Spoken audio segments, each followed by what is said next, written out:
Assalamualaikum warahmatullahi wabarakatuh. Perkenalkan, nama saya Kusnadiatul Fitri, NPM 181200162. Di sini saya akan mempresentasikan hasil wawancara saya terkait perencanaan pembelajaran yang dilakukan guru SD sebelum dan saat pandemi COVID-19. Narasumber yaitu Ibu Vina Fitriana, SPD, mengajar di SDM Margomulyo, kelas 5. Adapun pertanyaan-pertanyaan yang saya ajukan kepada Bu Vina yaitu 1. Apakah Ibu selalu mempersiapkan RPP sebelum mengajar?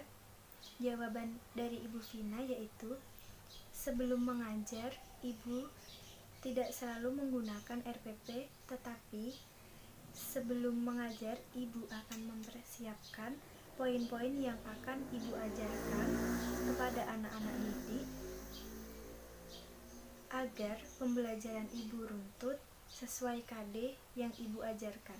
Pertanyaan kedua yaitu, apakah Ibu selalu menggunakan media dalam proses pembelajaran?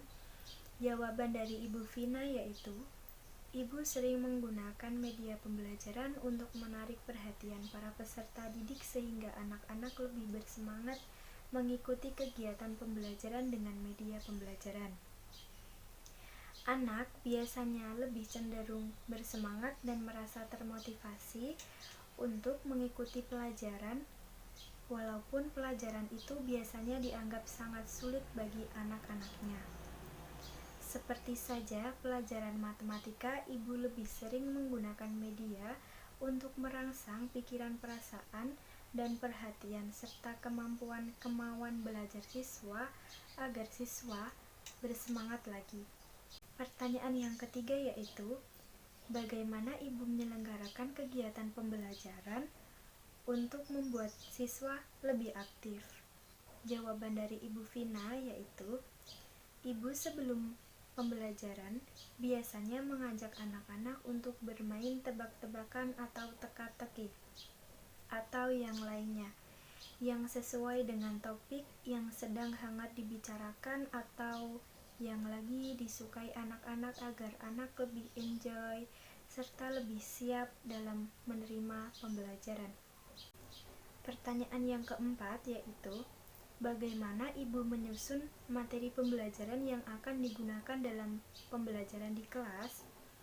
Jawaban dari Ibu Vina yaitu, biasanya Ibu menyusun materi pembelajaran yang akan Ibu gunakan yaitu dengan cara yang pertama, mengidentifikasi standar kompetensi dan kompetensi dasar merupakan tahap awal dari langkah penentuan materi ajar yang harus Ibu lakukan.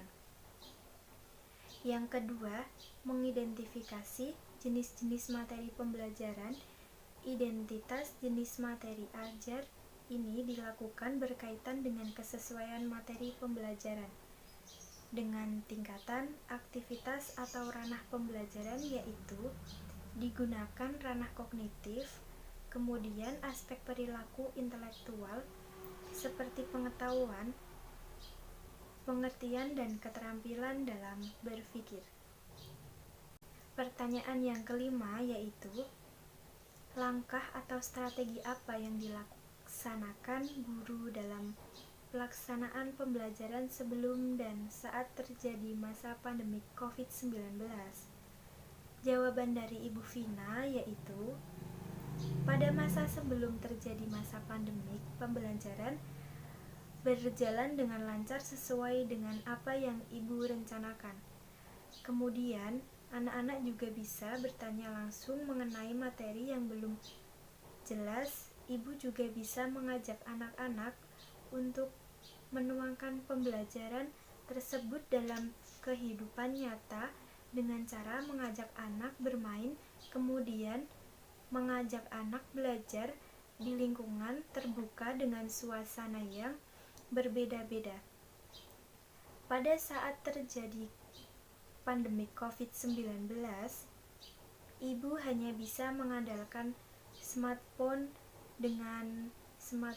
ibu bisa membagi tugas melalui Google Form atau materi dari channel YouTube yang sesuai dengan pembelajaran. Pertanyaan yang keenam yaitu, bagaimana cara guru dalam penilaian terhadap siswa sebelum saat terjadi pandemik COVID-19?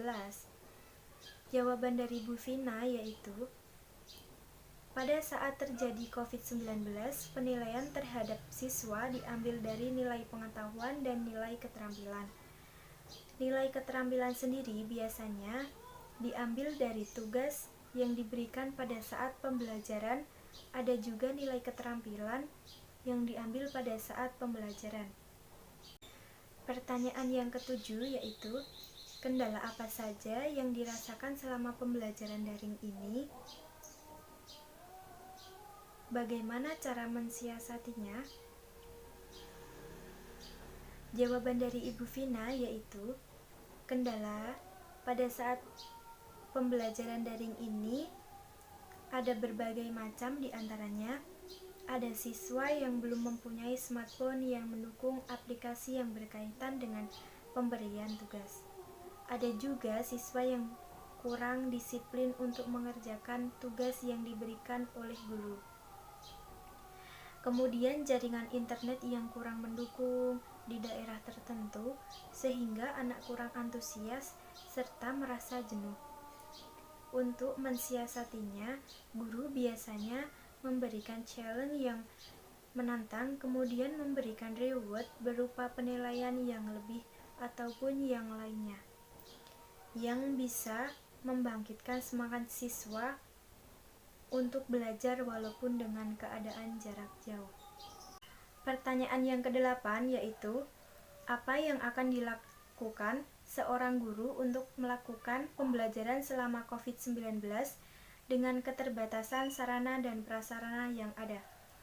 Jawaban dari Ibu Vina yaitu, upaya sebagai seorang guru untuk melakukan pembelajaran selama COVID-19 dengan keterbatasan sarana dan prasarana, yaitu dengan cara memotivasi kepada anak-anak agar selalu menjaga kesehatan dan kebersihan, selalu berolahraga, cuci tangan, dan berdoa. Semoga pandemi COVID-19 ini segera berlalu dan tetap membaca buku, berkreasi, beraktivitas, belajar dengan bantuan orang tua. Kesimpulan dari hasil wawancara yang sudah saya lakukan bersama Ibu Vina yaitu, dengan adanya pembelajaran secara online ini tentu sangat tidak efektif, apalagi di daerah yang Ibu Vina tempati ini sangat kurang mendukung adanya jaringan internet. Para orang tua juga tidak sepenuhnya mempunyai smartphone Android, sehingga menghambat pengerjaan serta pengiriman tugas anaknya.